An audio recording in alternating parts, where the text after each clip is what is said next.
Namaskar, on se retrouve aujourd'hui pour parler du pardon. Faut-il pardonner? On se retrouve des fois face à des actes d'une telle monstruosité, tellement ignoble, tellement injuste, qu'il est vraiment difficile de pardonner. Alors faut-il à tout prix pardonner? Et si oui, comment est-ce qu'on va trouver cette force du pardon? Alors les yogis ont toujours une approche qui vise la voie du milieu, le juste milieu. Et quel va être ce juste milieu en ce qui concerne le pardon?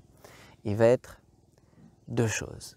La première, c'est que individuellement, personnellement, on devrait toujours pardonner. On devrait toujours pardonner, pourquoi? Parce qu'il serait extrêmement détrimental à notre santé physique, mentale et spirituelle de cultiver quelque ressentiment que ce soit. Vous vous rappelez que la loi fondamentale de cet univers, c'est que l'on devient ce à quoi on pense. Donc si vous pensez toujours aux défauts des autres, ces défauts des autres vont se loger dans votre esprit et vont devenir ce à quoi aspire votre existence. C'est pourquoi dans des milieux où il n'y a pas de pardon, dans des milieux où il n'y a pas de largesse d'esprit, petit à petit, le débat descend et tout le monde se retrouve à accuser l'un l'autre pour ses bassesses. Alors, dans les yogis conseillent de toujours pardonner personnellement, de se libérer de tout ce qui pourrait mettre un frein à notre évolution mentale, spirituelle, vers la conscience suprême. Élargir notre mental et voir toute chose comme étant, en essence, la conscience suprême. Maintenant, comment faire? Première chose, comment faire? Le meilleur conseil que je puisse vous donner, c'est d'essayer d'avoir un contact humain, un échange avec la personne qui vous a offendé.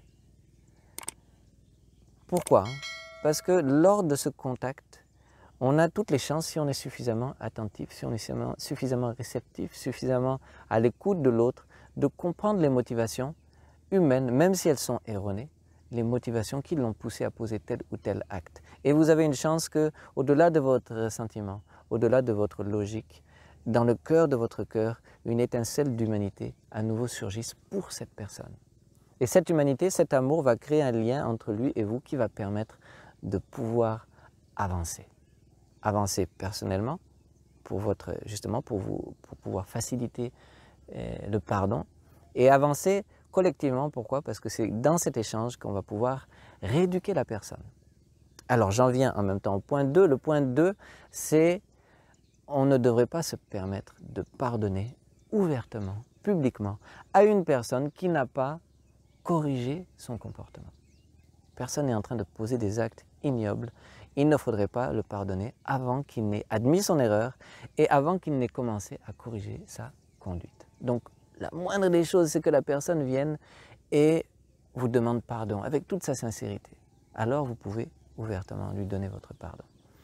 Et de voir qu'effectivement, dans sa vie de tous les jours, la personne change son comportement. C'est ça qui vous permet de dire que la personne est prête à recevoir un pardon sans que ce pardon devienne votre faiblesse, qui puisse faire que l'autre se sente rassuré et puisse continuer à poser des mauvaises actions en toute impunité en pensant que c'est normal de le faire.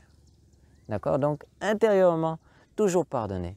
Extérieurement, ouvertement, ne pardonner que lorsque l'autre a démontré qu'il a admis son erreur et qu'il a commencé à corriger son attitude.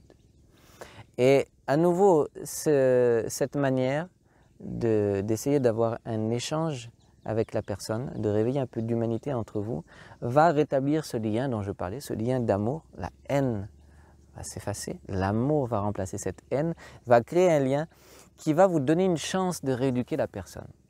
Voilà, par une approche logique, rationnelle, humaine, de pointer du doigt les erreurs, pointer du doigt le fait que ces actes ne mènent à rien et sont extrêmement nuisibles au développement de la société dans son ensemble, et de commencer à rééduquer la personne pour lui montrer le droit chemin.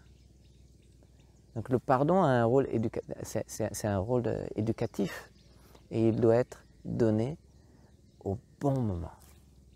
Voilà un peu ce que disent les yogis. Donc c'est la première règle des 15 shilas, le pardon. Toujours pardonner intérieurement. pardonner extérieurement au bon moment seulement.